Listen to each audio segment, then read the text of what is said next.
Buenas, hola, ¿cómo están? Un placer volver a encontrarnos un sábado más con una lección del ministerial. Hoy vamos a estar avanzando con la lección número 13 del proceso de santificación.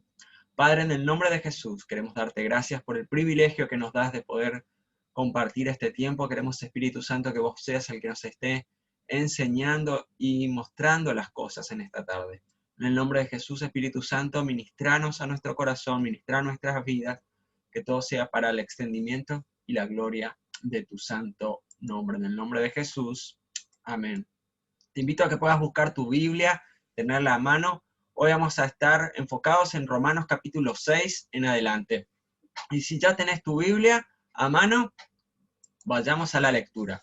Romanos 6 nos dice, vivimos gracias a Cristo. ¿Qué más podemos decir? ¿Seguiremos pecando para que Dios nos ame más todavía? Por supuesto que no. Nosotros ya no tenemos nada que ver con el pecado. Así que ya no podemos seguir pecando. Ustedes bien saben, por medio del bautismo nos hemos unido a Cristo en su muerte. Al ser bautizados, morimos y somos sepultados con Él, pero morimos para nacer a una vida totalmente diferente. Eso mismo pasó con Jesús, cuando Dios el Padre lo resucitó con gran poder. Y si al bautizarnos participamos en la muerte de Cristo, también participaremos de su nueva vida. Una cosa es clara, antes éramos pecadores, pero cuando Cristo murió en la cruz, nosotros morimos con Él. Así que el pecado ya no nos gobierna. Al morir, el pecado perdió su poder sobre nosotros. Si por medio del bautismo morimos con Cristo, estamos seguros de que también viviremos con Él. Sabemos que Jesucristo resucitó y que nunca más volverá a morir, pues la muerte ya no tiene poder sobre Él. Cuando Cristo murió, el pecado perdió para siempre su poder sobre Él. La vida que ahora vive es para agradar a Dios. De igual manera, el pecado ya no tiene poder sobre ustedes, sino que Cristo les ha dado vida y ahora viven para agradar a Dios. Así que no dejen que el pecado gobierne ni que los obligue a obedecer los malos deseos de su cuerpo. Ustedes ya han muerto al pecado, pero ahora han vuelto a vivir. Así que no dejen que el pecado los use para hacer lo malo. Más bien, entréguense a Dios y hagan lo que a Él le agrada. El versículo 14 nos sigue diciendo, así el pecado ya no tendrá poder sobre ustedes porque ya no son esclavos de la ley, ahora están al servicio del amor de Dios. ¿Alguien podría decir cómo ya no somos esclavos de la ley, sino que estamos al servicio del amor de Dios? ¿Podemos seguir pecando? Pero eso no es posible. Ustedes saben que quien siempre obedece a una persona llega a ser su esclavo. Nosotros podemos servir al pecado y morir, o bien obedecer a Dios y recibir su perdón. El versículo 17 nos dice, antes ustedes eran esclavos del pecado, pero gracias a Dios que obedecieron de todo corazón la enseñanza que les dio, y ahora ustedes se han librado del pecado y están al servicio de Dios para hacer el bien. Como a ustedes todavía les cuesta entender esto, se lo explico con palabras sencillas y bien conocidas, le decía Pablo. Antes ustedes eran esclavos del mal y cometían pecados sexuales y toda clase de maldades, pero ahora tienen que dedicarse completamente al servicio de Dios. Cuando ustedes eran esclavos del pecado, no tenían que vivir como Dios le agrada, pero ¿qué provecho sacaron? Tan solo la vergüenza de vivir separados de Dios para siempre. Sin embargo, ustedes ya no son esclavos del pecado, ahora son servidores de Dios y esto sí que es bueno, pues el vivir solo para Dios les asegura que tendrán la vida eterna. Quien solo vive para pecar recibirá como castigo la muerte, pero Dios nos regala la vida eterna por medio de Cristo Jesús, Señor nuestro. Acá Pablo nos habla acerca de la santidad que vamos a estar hablando, que es todo un proceso, que ya no estamos más bajo el yugo del pecado. Pero vayamos un poquito a ejemplificar este proceso de santificación como una prueba de triatlón, que es necesario desarrollar claridad para saber bien a dónde vamos yendo, ser perseverante y un compromiso con la excelencia. Y eso es lo que nos invita Pablo en este capítulo 6. Nuestro gran adversario es el pecado, y muchos de nosotros estamos continuamente batallando con el pecado y tenemos dificultades para vivir en santidad. Y hay 5 cositas que vamos a verlas muy rápidamente. En primer lugar, si nuestro enfoque es vencer al pecado, vamos a perder porque lo estamos tratando de hacer en nuestras propias fuerzas, y no tiene que ser así. Tenemos que enfocarnos en lo que nos dice la palabra de Dios en 2 Pedro capítulo 1, verso 3.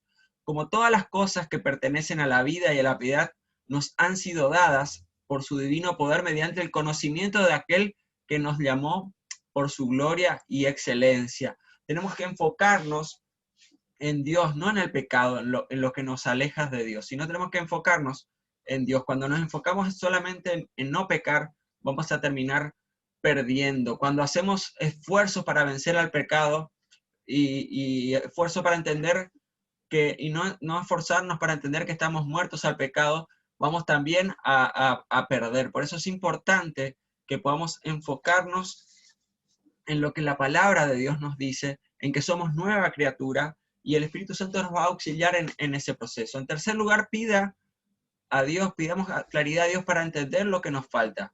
Oremos en base a Efesios 1, 16, 17, dice, no ceso de dar gracias por ustedes, haciendo memoria de vosotros en mis oraciones para que el Dios de nuestro Señor Jesucristo, el Padre de gloria, os dé espíritu de sabiduría y de revelación en el conocimiento de Él. Debemos ser perseverantes, porque la santificación no es un proceso corto, sino es un proceso que nos va a llevar toda la vida hasta nuestro último suspiro. Y si te equivocas, caes, no te culpes por los errores, sino que de los errores puedas retroalimentar para crecer, a ver en qué te equivocaste y puedas seguir avanzando. Hay que tener un compromiso con la santificación, hay que tomar la decisión de ser santos. Hay que aprender a descartar lo que no es inútil, lo que es innecesario y agregar los valores que están en la palabra de Dios. Vayamos de vuelta hasta el capítulo 6 de Romanos. Si tenés tu Biblia ahí. ¿Aló? Capítulo 6, ¿sí? ¿Qué nos decía del 8 al 17? Dice, si por medio del bautismo morimos con Cristo, estamos seguros que también viviremos con Él. Sabemos que Jesucristo resucitó y que nunca más volverá a morir, pues la muerte ya no tiene poder sobre Él. Así que de igual manera el pecado ya no tiene poder sobre ustedes, sino que Cristo les ha dado vida y ahora viven para agradar a Dios. Por eso, cuando nosotros volvemos a Cristo, somos nueva criatura. Las cosas viejas han pasado, hemos muerto al pecado para vivir a una nueva vida. Y este proceso de justificación de salvación es un proceso que habíamos visto que es una cuestión instantánea del momento en el cual aceptamos a Jesucristo, pero la santificación es un proceso y es un mérito mío que vamos creciendo y pareciéndonos cada vez más a la estatura y la plenitud de Jesucristo. Pero ¿qué debemos entender por santificación? La verdadera santificación es la palabra de Dios. En Juan capítulo 17, verso 17, nos dice, santifícalos en tu verdad, tu palabra es verdad. La santificación, vivir en santidad, no es el fruto de un esfuerzo violento que uno hace para vencer la tentación o el pecado, pero es el resultado natural de la palabra de Dios habitando en nosotros. No tenemos que dejar que el pecado, el adulterio, el mal genio, la envidia, la murmuración, chismerío, nos venzan, toman el control, sino que nosotros podamos, que la palabra de Dios sea el punto de partida para nuestra santificación. Piense por un momento si realmente estamos muertos al pecado, y si medito cada día en forma persistente y consistente en la palabra de Dios, seguramente nuestra mente se va a ir renovando día tras día. Pero como te decía, es un proceso que lleva su tiempo. Nosotros vivimos el primer tiempo que aceptamos a Jesús como una luna de miel, muy enamorados, pero cuando va pasando el tiempo a veces esa pasión, ese amor por Jesús se va enfriando. Yo te animo a que cada día puedas avivar ese fuego que hay en tu vida, en tu relación personal con Cristo. Y también a veces también entramos en ese ciclo de pecar, pedir perdón, es como que nunca podemos llegar a salir de esa secuencia. Y quizás muchos te van a decir, bueno, lo importante, ¿cómo puedo hacer para salir de ese ciclo de peco y pido perdón, no? Sabes que te equivocaste, que le erraste y lo reconoces a Dios. Y mucha gente te va a decir, mira, lo importante que tenés que hacer es leer más la Biblia. Y y comenzás con Génesis y empezás a leer y te cansás porque no entendés nada. Y, y después otro viene y dice, no, no, ¿sabes qué? Lo importante es que vos puedas asistir a más cultos. Cuanto más cultos vas asistas, más santificación. Otro te va a decir, tenés que leer más libros. Otro te puede decir que puedas ofrendar, participar del grupo de evangelismo, o que cambies tu manera de vestirte, o que puedas escuchar muchas predicaciones por internet, que hoy están muy a nuestra disposición. Pero todo eso simplemente son técnicas o obligaciones que no nos hacen un buen ejercicio de la fe. No son cosas malas, no son cosas que no contribuyen a nuestra relación con Dios, pero si lo hacemos meramente como una técnica para la consecución de algo, no sirve de nada. Por eso tenemos que ver que nosotros no vivimos bajo la ley, sino vivimos bajo la gracia, y es importante que vamos a ir metiendo la palabra de Dios en dosis homeopáticas. Cuando hablamos de dosis homeopáticas, es en pequeñas dosis cada día. Lo importante en este sentido es ser consistente en la búsqueda de la palabra de Dios, es ser consistente en, en leer la palabra de Dios, en meditarla, y no quizás sentarnos y leer, sin poder incorporar esas cosas a nuestra vida. Por eso es importante, vuelvo a decir, que podamos ir metiendo de a poco la palabra de Dios en nuestra vida, entendiendo lo que leemos y aplicándola a nuestro diario vivir. En segundo lugar, la santificación genuina nos lleva a andar en la gracia del Señor, no en la ley de muerte, más en la ley del Espíritu. Y vamos a ver algunas cosas que nos van a ayudar a distinguir lo que es la ley de la gracia, ¿sí? Nosotros quizás como evangélicos generalmente estamos tildados de un montón de reglas y normas de no poder hacer esto o aquello, como que si vos cumplís esas cosas, estás en línea o estás viviendo en santidad si te vestís de determinada manera, si te hablas con determinadas palabras, nuestro lenguaje, nuestra jerga evangélica, y no es así. Andar en la gracia es buscar a Dios de todo corazón, ¿sí? Eso es lo fundamental, lo esencial. El secreto, como siempre te lo digo, está en lo secreto. Andar en la ley es observar nuestro momento devocional particular con el objeto de huir de un sentimiento sobre cosas que no debemos hacer. ¿Sí? Haces tu devocional todos los días por las dudas, ¿no? No sea cosas así, no lo hago este día, ¿será que Dios me va a bendecir? Y si no lo hago, seguro que me va a ir mal. Quizás un día no hagas el devocional y te sientas culpable, pero buscar a Dios por todos los medios, es buscarlo a Él como persona, es tener intimidad, no simplemente ir completando un ciclo de marcas en un plan de estudio de lectura bíblica. ¿Sí? Hoy algunos hacen quizás la buena semilla, el pan diario, hay varias devocionales. ¿Sí? Si un día no te lo haces, ay, ¿qué va a pasar hoy? Pero por eso buscar a Dios es tener intimidad. Dios sabe y quiere tener intimidad, tiempo de calidad con Él. Andar en gracia es ser obediente al Espíritu Santo. Está muy bueno leer, pero si no obedeces lo que lees, no lo aplicas, no tiene mucho sentido. Andar en la ley es obedecer un conjunto de reglas religiosas creadas por los hombres. Andar en gracia es preocuparse de estar a solas con Jesús, oyendo y aprendiendo, como hizo María, la hermana más joven de Lázaro. Muchas veces nos olvidamos de esta parte, sí, escuchamos, pero no aprendemos, oímos, pero no internalizamos esos conocimientos. Andar en la ley es preocuparse de hacer ciertas cosas para Jesús, entrar en activismo, entrar simplemente en hacer cosas para Dios, porque con eso nos quedamos tranquilos, no, yo estoy sirviendo a Dios. Pero ¿cómo está tu relación personal con Dios? ¿Estás haciendo realmente por amor o ¿por qué lo haces? ¿Por qué haces lo que haces? Esa pregunta.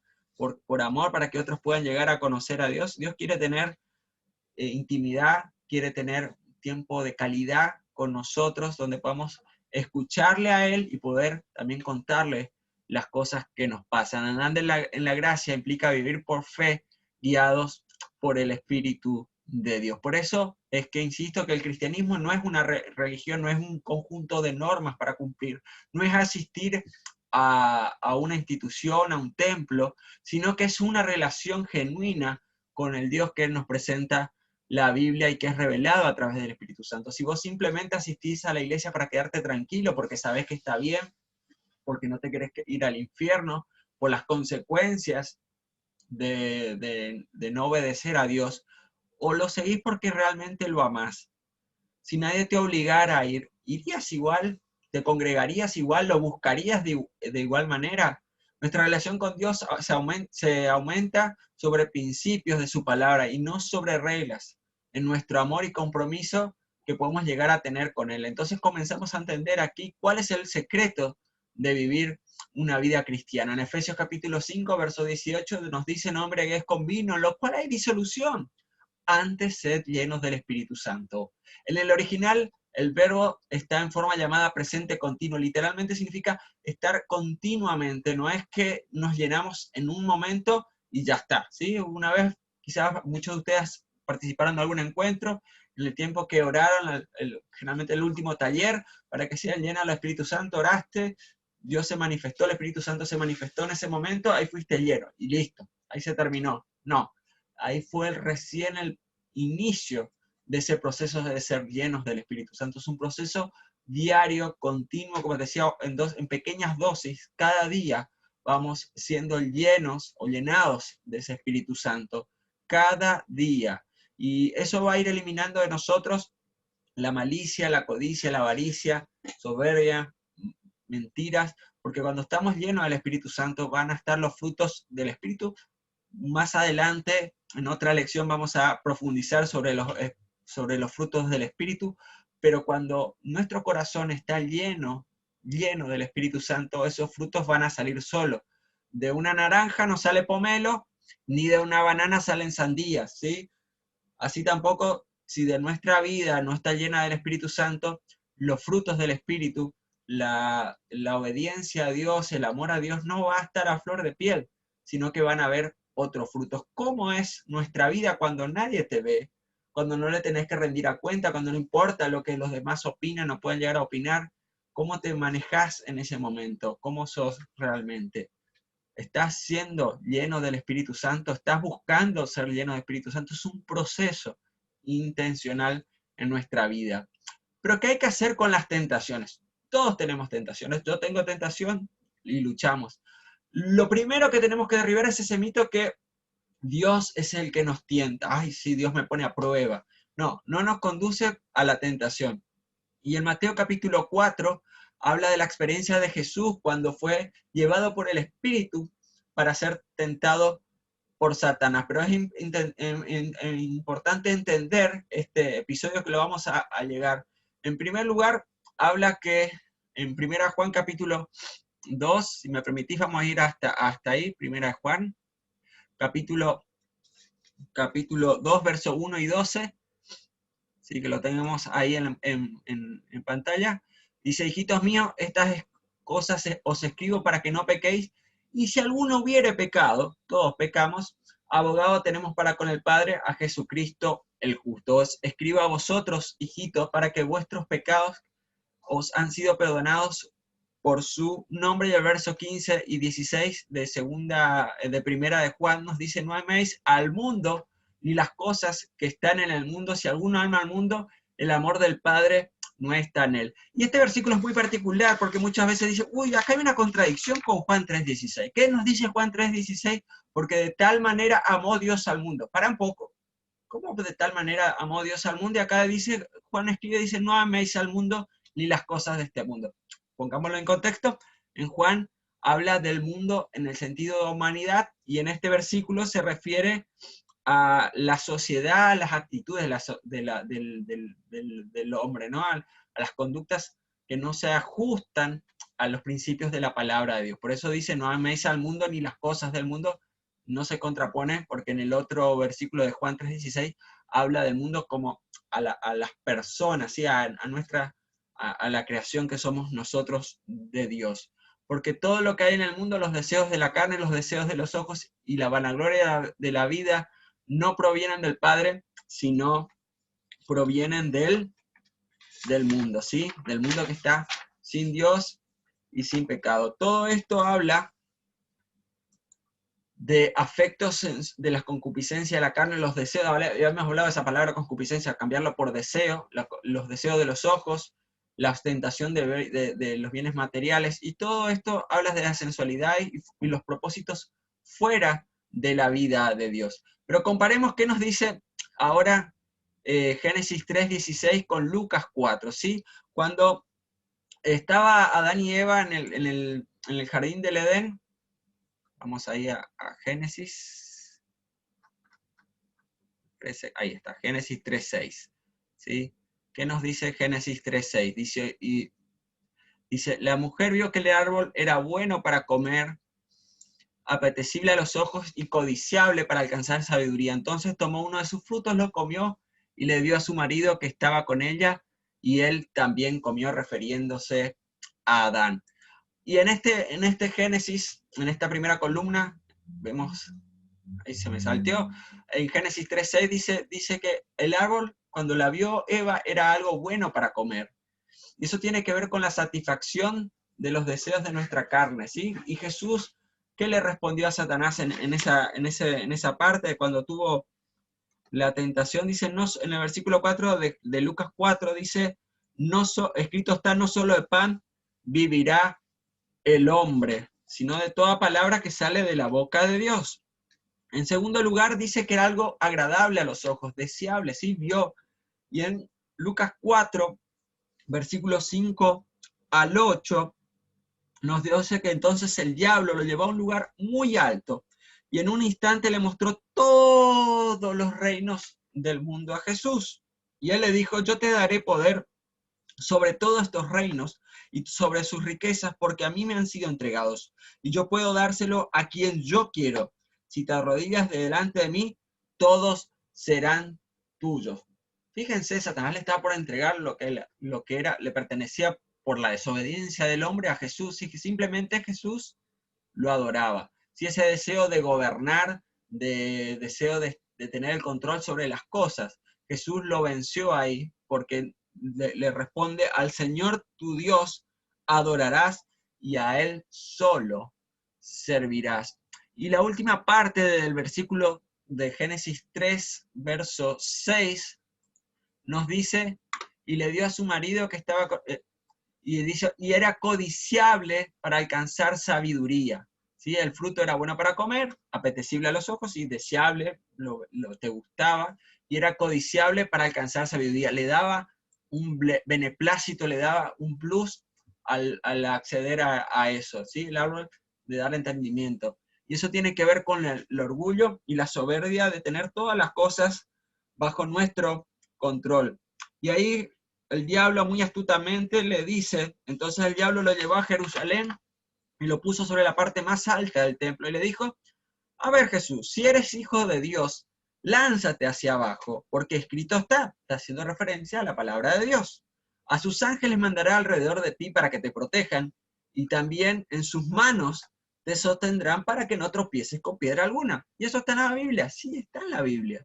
Pero Jesús, ¿qué le dijo? ¿Qué le respondió Jesús? También está dicho, no tentarás al Señor tu Dios. Y cuando el diablo agotó todos sus intentos de ponerlo a prueba, se apartó de él por algún tiempo. Donde el hombre fracasó, donde el hombre buscaba la satisfacción de su carne, el deseo de sus ojos, lo que nos entra por los ojos, más a los hombres, y ese deseo de gobierno, de control, de soberbia, Jesús lo derrotó. Donde Adán y Eva perdieron, Jesús obtuvo la victoria.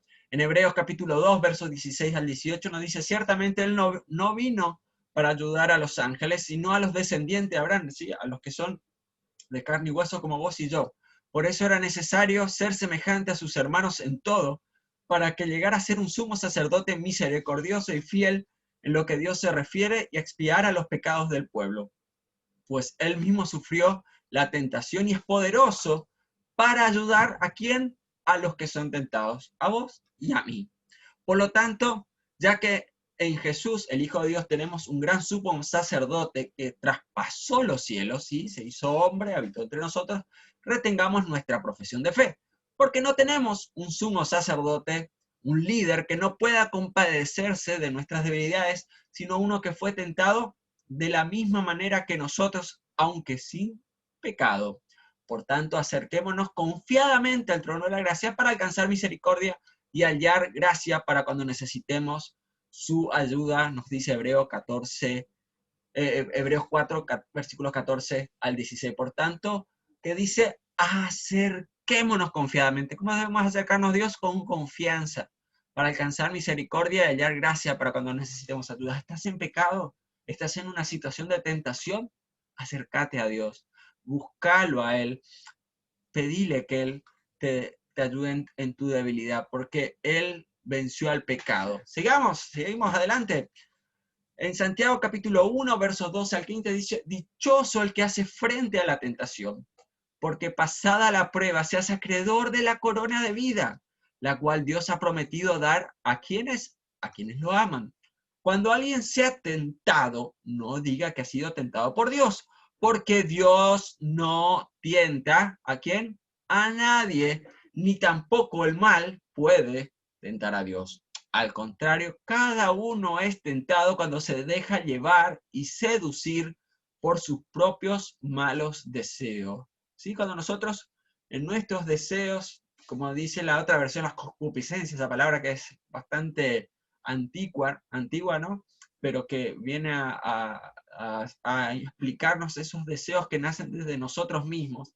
Y el fruto de esos malos deseos, una vez concebidos, es el pecado, y el fruto del pecado, una vez cometido, es la muerte, nos dice. ¿Y cómo es ese proceso por el cual nosotros llegamos al pecado o llegamos a pecar? Sí, en primer lugar, hay una idea, un deseo que surge de nuestro corazón, de nuestra mente, y lo consideramos. Y primero decimos, no, está mal eso, está contra los principios de la palabra de Dios. Y quizás en algún momento como que bajamos la guardia, ese filtro, ¿no? Y decimos, sí, pero no es tan malo. Quizás, tal vez, y empezamos a considerarlo, ¿no? Y no desechamos esa idea desde entrada, sino que como que la vamos meditando, ¿no? Y empezamos a sacar nuestra vista de Dios y de su palabra y de sus principios.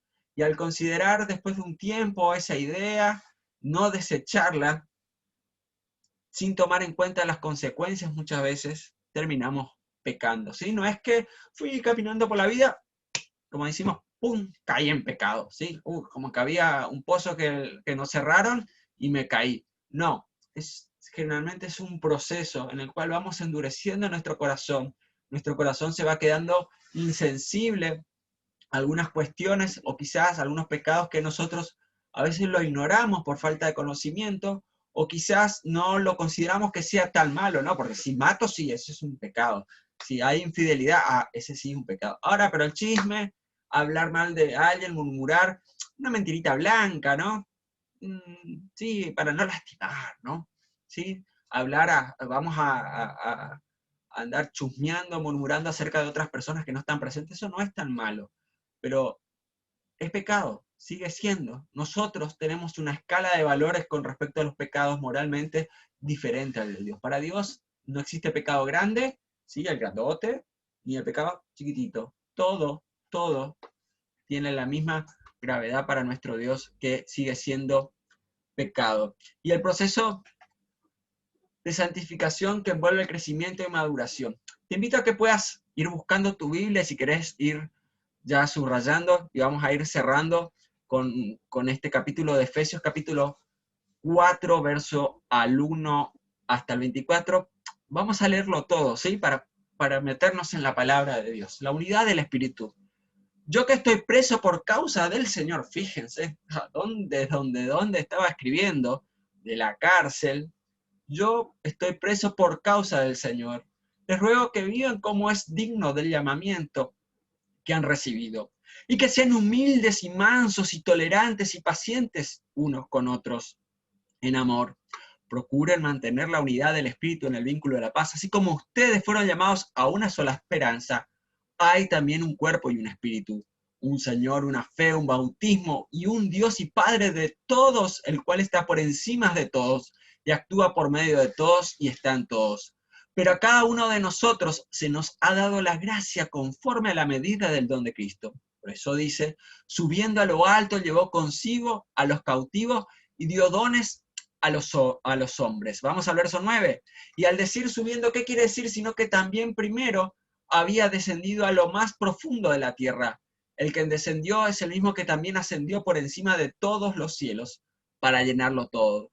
Y él mismo constituyó a unos apóstoles, a otros profetas, a otros evangelistas, a otros pastores y maestros, a fin de perfeccionar a los santos para la obra del ministerio, para la edificación del cuerpo de Cristo, hasta que lleguemos todos a estar unidos por la fe y el conocimiento del Hijo de Dios, hasta que lleguemos a ser un hombre perfecto a la medida de la estatura de la plenitud de Cristo. Vuelvo a leer, hasta que lleguemos a ser un hombre perfecto a la medida de la estatura de la plenitud de Cristo, para que ya no seamos niños fluctuantes, arrastrados por todos lados por vientos de doctrina, por los engaños de aquellos que emplean con astucia las artimañas engañosas, sino que profesemos la verdad en amor y crezcamos unidos entre sí por todas las coyunturas que se ayudan mutuamente según la actividad propia de cada miembro y recibe,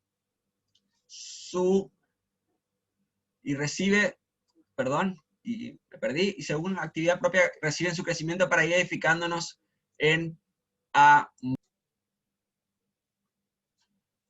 Pero esto quiero decirles en el nombre del Señor, y en esto quiero insistir: no vivan ya como la gente sin Dios, que vive de acuerdo a su mente. Esta gente tiene el entendimiento entenebrecido por causa de la ignorancia que hay en ellos y por la dureza de su corazón. Viven ajenos de la vida que proviene de Dios.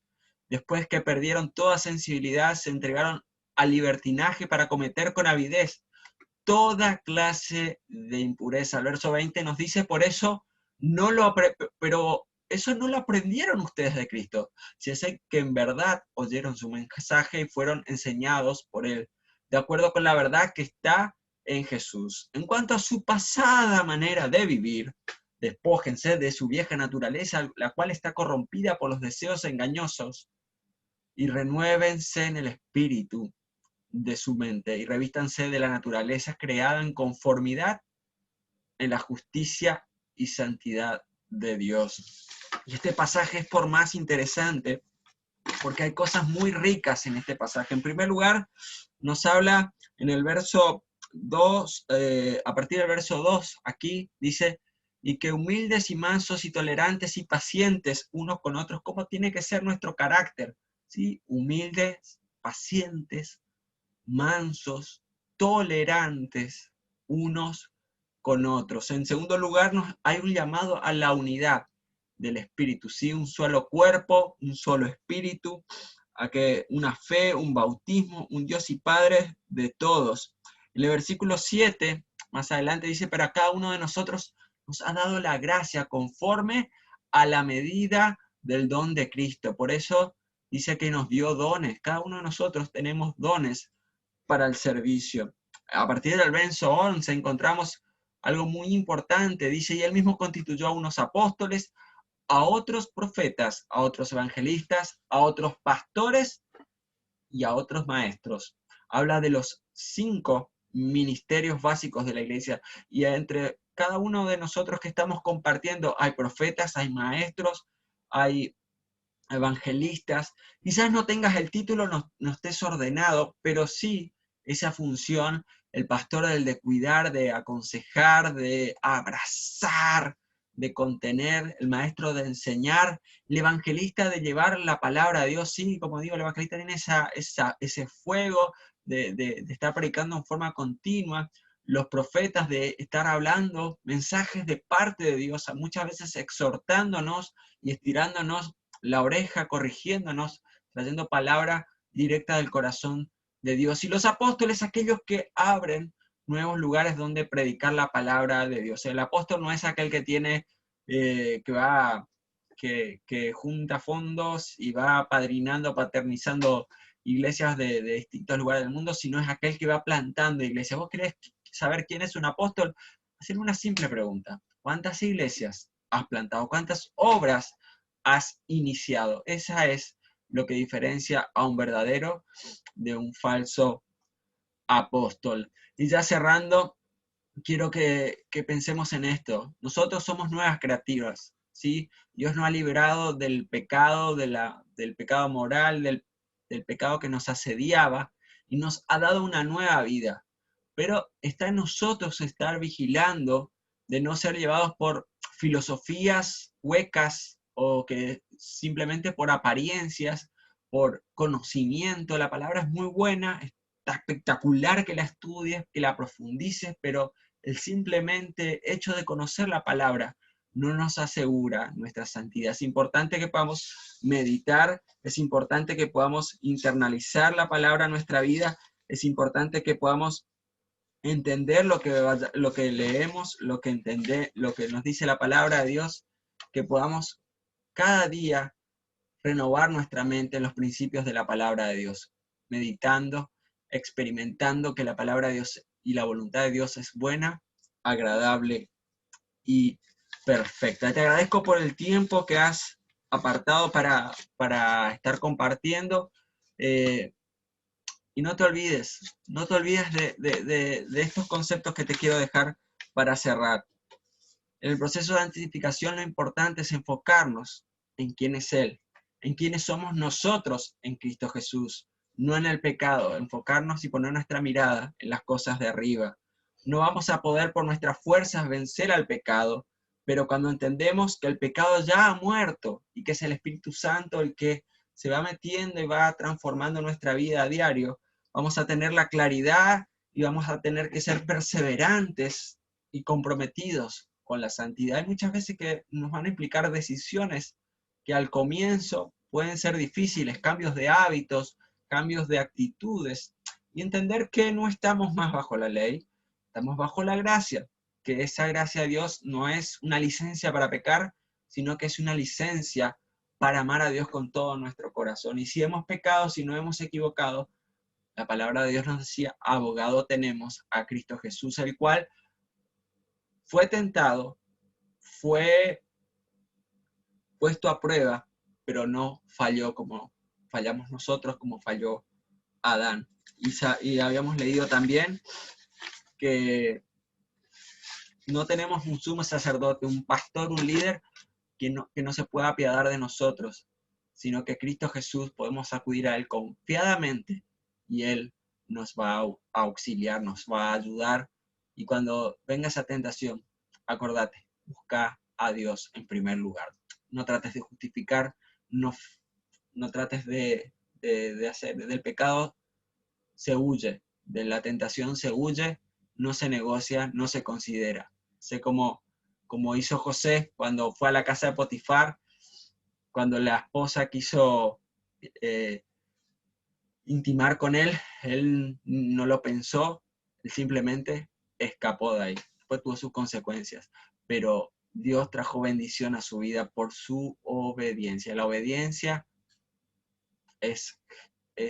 siempre trae bendición a tu vida.